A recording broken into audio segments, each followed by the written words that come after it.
ദൈവത്തിൻ്റെ അതിപരിശുദ്ധ നാമം മഹത്വപ്പെടുമാറാകട്ടെ. നമ്മളിന്ന് വായിക്കുന്നത് വിശുദ്ധ ലൂക്കോസിൻ്റെ സുവിശേഷം 4-ാം അധ്യായം 43-44 വാക്യങ്ങൾ. എന്നാൽ അവൻ പറഞ്ഞു, മറ്റു പട്ടണങ്ങളിലും ഞാൻ ദൈവരാജ്യത്തിൻ്റെ സുവിശേഷം പ്രസംഗിക്കേണ്ടിയിരിക്കുന്നു. അതിനു വേണ്ടിയാണ് ഞാൻ അയക്കപ്പെട്ടിരിക്കുന്നത്. അവൻ യൂദയായിലെ സിനഗോഗുകളിൽ പ്രസംഗിച്ചു കൊണ്ടിരുന്നു. പരിശുദ്ധ തൃത്വൈക ദൈവത്തിന് സ്തുതി. ദൈവരാജ്യത്തിൻ്റെ സുവിശേഷം പ്രസംഗിക്കാനാണ് ഞാൻ എൻ്റെ പിതാവായ ദൈവം അയച്ചതിന് പ്രകാരം വന്നിരിക്കുന്നത്.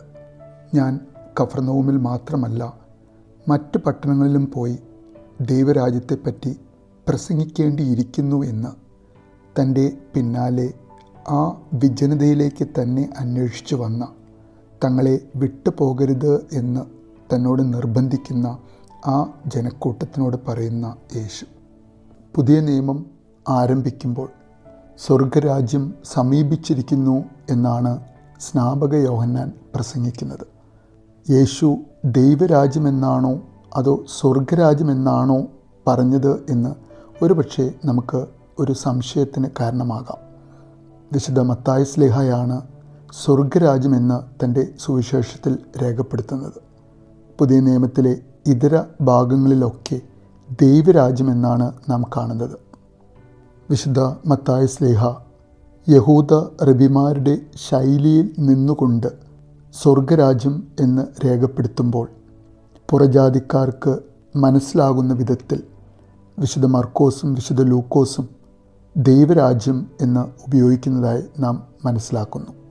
ക്രിസ്തു പ്രവചിക്കുന്ന ദൈവരാജ്യം അത് തൻ്റെ വ്യക്തിത്വത്തോടനുബന്ധപ്പെട്ടതാണ്. താനാണ് അതിൻ്റെ സ്ഥാപകൻ. മാത്രമല്ല, താനാണ് അതിൻ്റെ കർത്താവും രാജാവും. പിതാവായ ദൈവവും രാജാവായ പുത്രനും തമ്മിലുള്ള ഐക്യദാർഢ്യം പ്രഖ്യാപിക്കുന്ന ദൈവരാജ്യം. യേശുവുമായുള്ള സജീവ ബന്ധത്തിലൂടെയാണ് ദൈവരാജ്യം സാക്ഷാത്കരിക്കപ്പെടുന്നത്. അതിൻ്റെ വിജയപാത അക്രമത്തിൻ്റെ ചോരപ്പാടുകളുടേതല്ല, മറിച്ച് കാരുണ്യത്തിൻ്റെയും വിനയത്തിൻ്റെയും സ്നേഹത്തിൻ്റെയുമാകുന്ന ഒരു പാത. സ്വന്തം ഇഷ്ടപ്രകാരം സമർപ്പിക്കപ്പെടുന്ന ഹൃദയങ്ങളാണ് ആ ദൈവരാജ്യത്തിൻ്റെ കോട്ടക്കൊത്തളങ്ങൾ എന്നുവെച്ച് ഹൃദയത്തിൽ ഒതുക്കി വയ്ക്കേണ്ട ഒരു വൈകാരിക ഭാവമല്ല ദൈവരാജ്യം. അത് ജീവിതത്തിൻ്റെ എല്ലാ മുഖങ്ങളെയും സ്വാധീനിച്ച് ദൈവേച്ഛയ്ക്ക് വിധേയപ്പെടുത്താനുള്ളതാണ്. അതാണ് പിണ്ടത്തെ പുളിപ്പിക്കുന്ന അസാരം പുളിമാവും മഹാവർഷമാകേണ്ട കടുകുമണിയുമൊക്കെ വിശുദ്ധ മത്തായി ശ്ലീഹായുടെ സുവിശേഷം 13-ാം അധ്യായത്തിൽ നാം കാണുന്നതിൻ്റെ രഹസ്യം.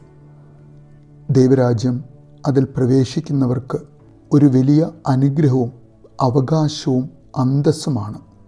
അതുകൊണ്ടാണ് മറ്റെല്ലാം വിറ്റാലും ആ രത്നം കൈവശമാക്കണം എന്ന് വിശുദ്ധ മത്തായി ശ്ലീഹായുടെ സുവിശേഷത്തിൽ 13-ാം അധ്യായം 44 മുതൽ 46 വരെയുള്ള വാക്യങ്ങളിൽ യേശു പറയുന്നത്. അങ്ങനെ കൈവശമാകണമെങ്കിൽ അനുതാപവും വിശ്വാസവും ഉണ്ടാവണം. യേശു പരാമർശിച്ച ദൈവരാജ്യം അത് ലോകാന്ത്യം വരെയുള്ള സർവ്വജാതികൾക്കും അവകാശപ്പെട്ട ദൈവരാജ്യമാണ്. ദൈവരാജ്യം ഒന്ന് ചുരുക്കി പറഞ്ഞാൽ അതൊരു 3 കാലങ്ങൾ വരുന്ന ഒരു ആശയമാണ്.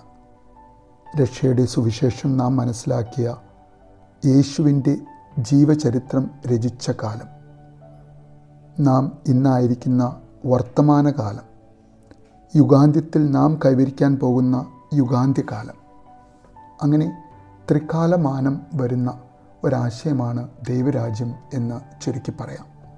ഓരോ വ്യക്തികളും തൻ്റെ ഇഹലോക ജീവിതത്തിൽ ലക്ഷ്യമാക്കേണ്ട സൃഷ്ടികർമ്മത്തിലും രക്ഷാകര വ്യാപാരത്തിലും ദൈവം അന്തിമ ലക്ഷ്യമായി കാണുന്ന ആ ദൈവരാജ്യം മുന്നിൽ കണ്ടുകൊണ്ട് നാം ഓരോരുത്തർക്കും ഓരോ ദിവസവും മുന്നോട്ട് പോകുവാൻ ദൈവം നമ്മെ അനുഗ്രഹിക്കട്ടെ എന്ന് നമുക്ക് പ്രാർത്ഥിക്കാം. നല്ലൊരു ദിവസം നേരുന്നു.